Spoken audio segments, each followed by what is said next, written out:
ध्यान से कैवल्य की ओर, अर्थात ध्यान को हम ऐसा विकसित करें जिससे कि हमें जो ज्ञान प्राप्त हो वो कैवल्य हो, अर्थात सबसे हाईएस्ट लेवल का हो। Sandeep Kumar Vaishya, as a spiritual counsellor and a healing coach, आपके साथ। और आज हम चर्चा करेंगे एक नए टॉपिक पर जो कि ध्यान से जुड़ा हुआ है। एक ऐसा टॉपिक जो जब हम ध्यान कर रहे होते हैं या ध्यान के शिविरों में जाते हैं, ध्यान की संस्थाओं में जाते हैं, या फिर कभी कभी लोगों द्वारा कही हुई बातों में हम उलझ जाते हैं, उसको समाधान के रूप में हम कैसे समझें, उस टॉपिक पर आज हम चर्चा करेंगे। आपने देखा होगा कि आजकल तो जिसको देखो वही ध्यान की बातें कर रहा है। मेडिटेशन के बहुत सारे वीडियोस आपको YouTube पर भी अवेलेबल हैं। जिसने ध्यान किया भी नहीं है वो भी बना रहा है वीडियो, राइट, वो भी बता रहा है चीजों को।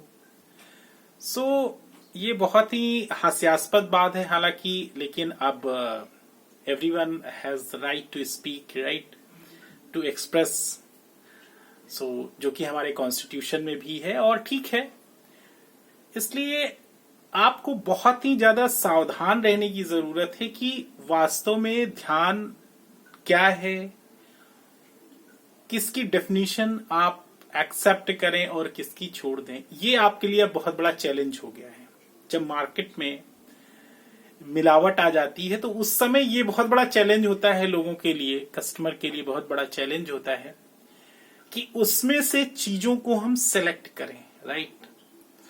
आज स्थिति वैसी ही है।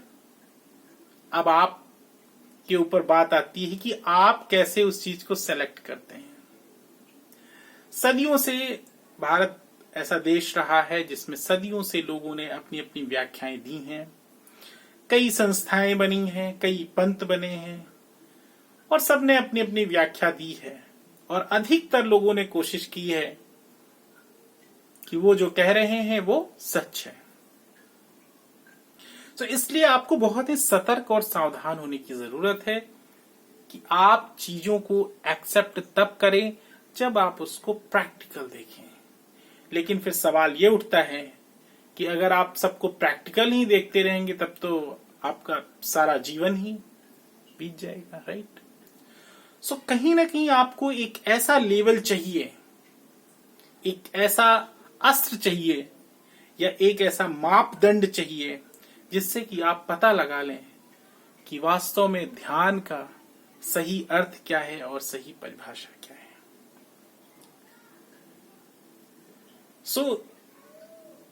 इसके साथ आगे हम चर्चा करेंगे कि जब हम ध्यान के पड़ाव में उतरते हैं, ध्यान के रास्ते में आगे बढ़ते हैं, तो कई प्रकार की भ्रांतियां लोग उठाते हैं।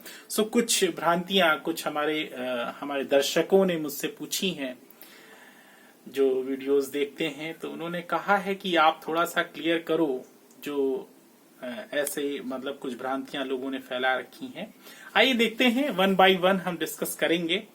पहली भ्रांति है, people use golden thalis and all the sinhasan, be aware of those people, right.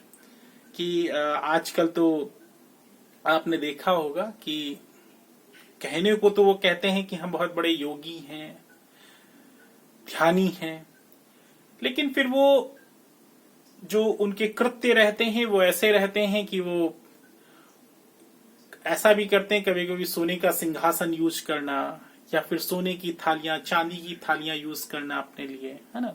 फिर उसको बताते हैं कि नहीं ये मतलब ऐसा होता है और ऐसा हम हाइपर वे में करने के लिए करते हैं, और ऐसे कहेंगे हम बहुत बड़े वैरागी हैं, बहुत मतलब बड़े तपस्वी हैं। अब आप सोचिए, थोड़ा सा भी कॉमन सेंस है अगर आप भी सोच सकते हैं और उनको भी सोचना चाहिए।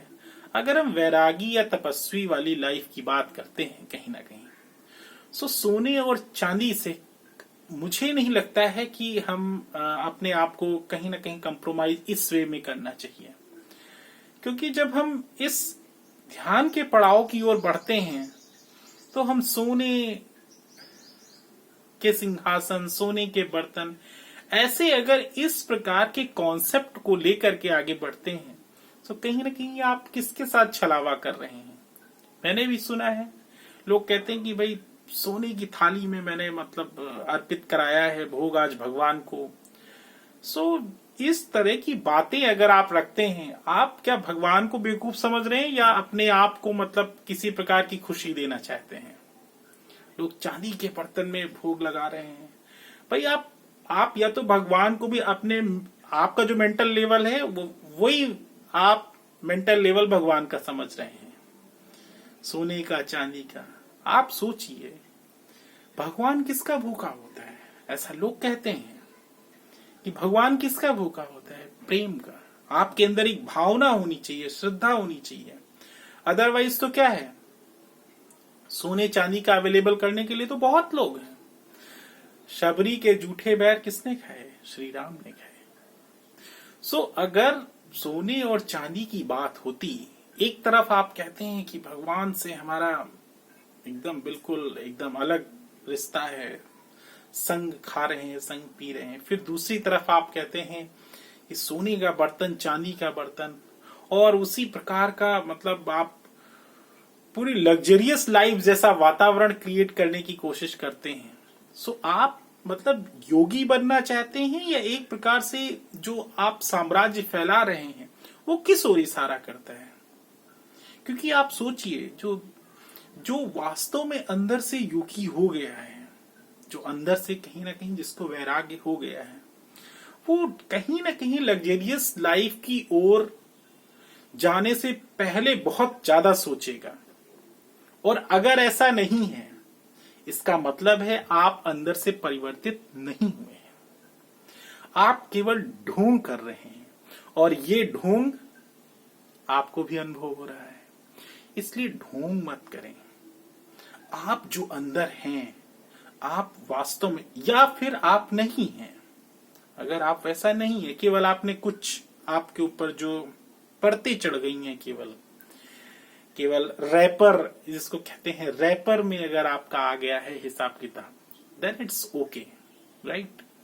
लेकिन अगर आपका अभी भी आकर्षण है उस लग्जरियस लाइफ की ओर, आप कहने मात्र को एक योगी और ध्यानी रह गए हैं, तो मेरे हिसाब से तो अब आप सोचिए कि आप खुद से ईमानदार हैं या फिर लोगों के साथ कहीं ना कहीं छल कर रहे हैं। So these are the things which are very important. You will have to understand, right? आपको बहुत जरूरत है इन सब चीजों को सोचने की, क्योंकि आपको हो सकता है कई लोग फॉलो कर रहे हों। क्योंकि ध्यान का एक ऐसा सब्जेक्ट है, वो अपने आप में बहुत ही अलग है, और जब वो आपकी लाइफ में आता है तब आपकी लाइफ से कहीं ना कहीं वो लग्जरियस वाला हिसाब किताब इवन खत्म होने लगता है। इसका मतलब मैं ये नहीं कह रहा हूं कि आप सारी चीजें छोड़ दें। कहने का मतलब ये है कि वो आकर्षण अपने आप स्वतः खत्म होगा, उसमें आपको छोड़ने और पकड़ने की जरूरत ही नहीं पड़ेगी। आपकी लाइफ कुछ अलग ही तरीके से चलेगी, जो आपको हर पल हर सेकंड एक नया एहसास कराएगी। आज के लिए बस इतना ही।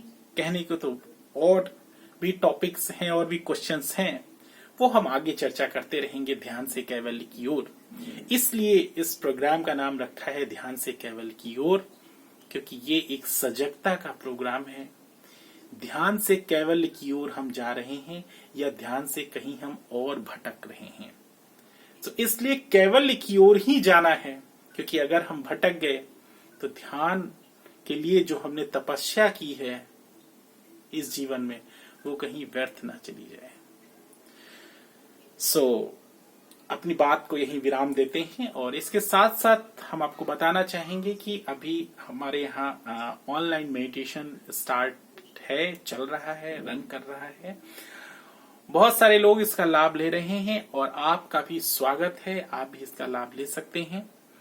एंड हीलिंग के कोर्सेज भी चल रहे हैं, हीलिंग थेरेपीज भी चल रही हैं, आप उनका आनंद ले सकते हैं। किस प्रकार से आप अपनी लाइफ को कहीं ना कहीं हील कर सकते हैं। बहुत पुराना तनाव भी है अगर आपकी लाइफ में, तो आपको पूरी गारंटी के साथ आपको कहता हूं कि आप उस तनाव से मुक्त हो जाएंगे। And counselling sessions also running their, counselling session भी चल रहे हैं, आप उनको ज्वाइन कर सकते हैं। 5 डेज की काउंसलिंग है जिसमें कि जो भी आपके मन में दुविधाएं हैं, आपके मन में इल्यूजन्स हैं लाइफ को लेकर के, उन सब पर हमारे काउंसलर्स हैं, वो आपसे डिस्कस करेंगे। चलिए अपना ख्याल रखिए और जीवन को एक प्राकृतिक रूप से जीने का एक अपना उद्देश्य बनाइए और आगे बढ़ते जाइए। नमस्कार।